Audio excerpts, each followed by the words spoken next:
महाराज घृतराष्ट्र के पास पांडवों का दूत आकर संदेश सुनाता है। महाराज घृतराष्ट्र, आप हम पांडवों के लिए केवल हस्तिनापुर के राजा ही नहीं, हमारे ज्येष्ठ पिताश्री भी हैं। इसलिए संधि के अनुसार हम अपने अधिकार और इंद्रप्रस्थ के वापसी की मांग हस्तिनापुर के महाराज से कर रहे हैं और अपने ज्येष्ठ पिताश्री से यह निवेदन भी करते हैं कि वे हमारे अधिकार सहित हमारा राज्य लौटाने की कृपा भी करेंगे। इसके बाद दूत कहता है कि महाराज, पांडवों ने अपना राजपाट जीवन भर के लिए नहीं सौंपा था। दूत की शर्तों के अनुसार 13 वर्ष के बाद उनका राजपाट उन्हें लौटा देना चाहिए। ये तो पांडवों का शिष्टाचार है कि उन्होंने आपसे अधिकार की मांग की है। यह सुनकर दुर्योधन कहता है, भिखारी मांग ही सकते हैं क्योंकि उनमें छीनने का साहस नहीं होता और देने वाला टुकड़े देता है, राजपाट नहीं। पांडवों को हम इंद्रप्रस्थ तो क्या, इंद्रप्रस्थ का नक्शा भी नहीं देंगे। धृतराष्ट्र और गांधारी दोनों ही दुर्योधन को समझाते हैं, परंतु दुर्योधन नहीं मानता और कहता है कि यदि पांडवों में साहस है तो उन्हें मुझसे युद्ध करना होगा।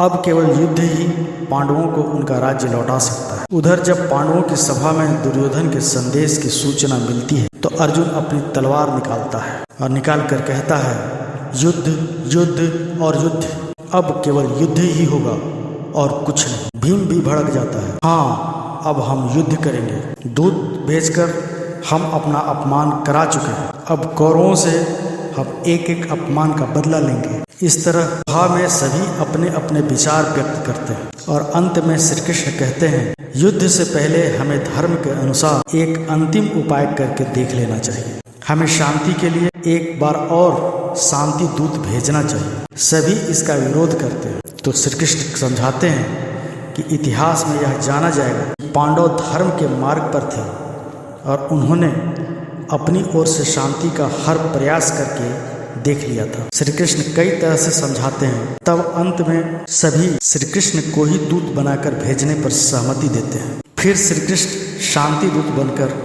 कौरवों की सभा में पहुंच जाते हैं और धृतराष्ट्र से कहते हैं कि मैं कौरवों की इस भरी सभा में एक बार पुनः पांडवों का राज्य लौटाने की मांग कर रहा हूँ और आपसे इस संबंध में आपकी इच्छा जानना चाहता हूँ। कुछ भी कहने से पहले अपने निर्णय को भविष्य के धर्म कांटे पर तौलिए और फिर बोलिए महाराज। तब दुर्योधन खड़ा होकर कहता है, क्षमा करें द्वारकाधीश, महाराज को जो कहना था वह पहले ही पांडवों के दूत से कह चुके हैं, परंतु पांडवों ने आपको यहाँ आने का कष्ट देकर अच्छा नहीं किया।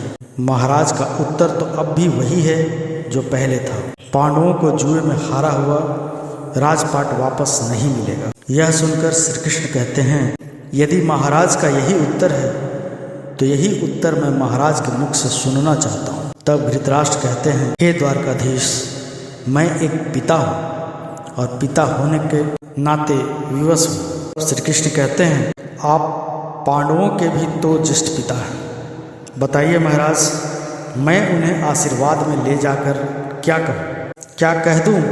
उन्होंने उनके प्रेम, आदर, स्नेह और श्रद्धा को ठोकर मार दी। श्री कृष्ण कहते हैं, महाराज रोकिए दुर्योधन के इस हठ को, रोकिए, कहीं ऐसा न हो कि आपका ये पुत्र अपने झूठे मान, गुमान और हठ के लिए विनाश के उस भयानक जंगल में भटक जाए जहाँ से निकलने का कोई रास्ता न हो। यदि ये युद्ध हुआ तो इसमें केवल दुर्योधन का ही नहीं, संपूर्ण पांडवों का और कौरवों का विनाश होगा और इस विनाश का उत्तरदायित्व आप पर होगा महाराज, आप पर होगा। यह सुनकर दुर्योधन भड़क जाता है और कहता है, द्वारकाधीश, आप हमारे आदरणीय हैं, परंतु इसका अर्थ ये नहीं कि आप शांति दूत बनकर महाराज को भड़काएं, उनको युद्ध की धमकी दें।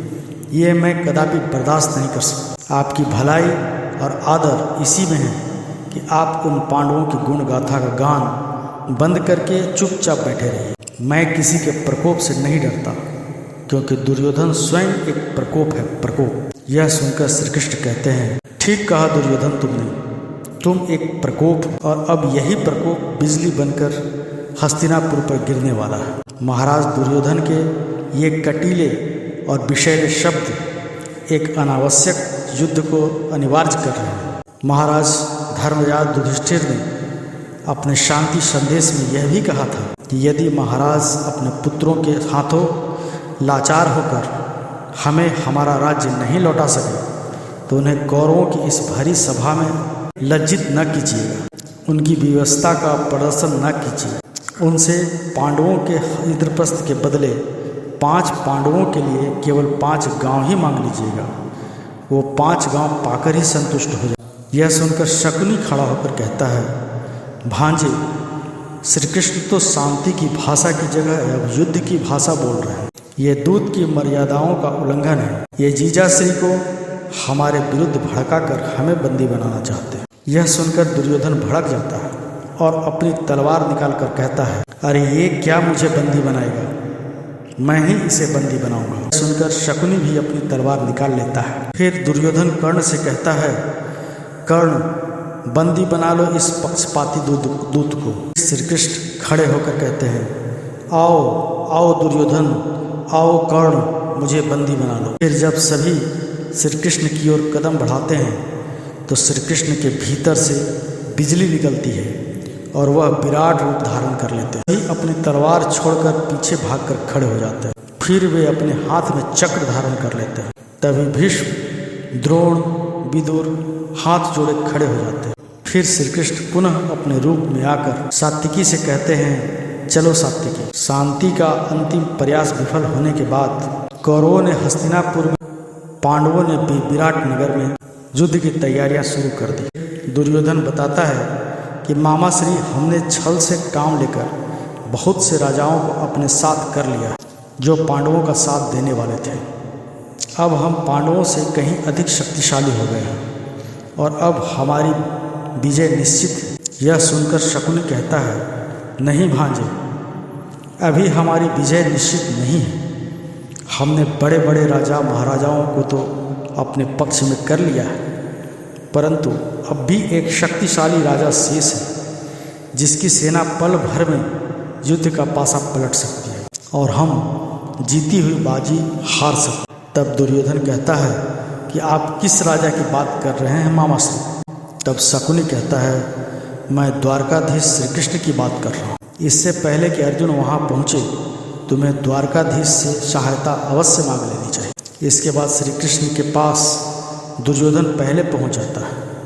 तब श्री कृष्ण सोए हुए रहते हैं तो वह उनके जागने का इंतजार करने के लिए उनके सिरहाने बैठ जाता है। तभी अर्जुन भी आ जाता है तो वह उनके पैरों के पास बैठ जाता है। फिर जब श्री कृष्ण की आंखें खुलती हैं तो वे सबसे पहले अर्जुन को ही देखते हैं और उसी से पूछते हैं कि कहो क्या मांगने आया हो। यह सुनकर दुर्योधन कहता है कि पहले मैं आया हूँ, अतः मांगने का पहला अधिकार मेरा होगा। यह सुनकर श्री कृष्ण कहते हैं, परंतु मैंने पहले अर्जुन को देखा तो मांगने का अधिकार पहला उसका ही होगा और तुम तो जानते ही हो कि मैं युद्ध में शस्त्र नहीं उठाऊंगा। चूँकि तुम दोनों ही सहायता मांगने आए हो तो मुझ में और मेरी नारायणी सेना में से किसी एक को चुन लो। तब अर्जुन कहता है कि हे केशव, मैं तो बस आपको ही मांगने आया हूँ। यह सुनकर दुर्योधन प्रसन्न हो जाता है और कहता है कि चूँकि जब अर्जुन ने आपको ही चुन लिया है तो मेरे लिए सेना ही बच जाती है, मुझे ये मंजूर है। तो दोस्तों, हमारा ये प्रयास अगर अच्छा लगे तो वीडियो को लाइक कर दें, चैनल को सब्सक्राइब कर दें। धन्यवाद।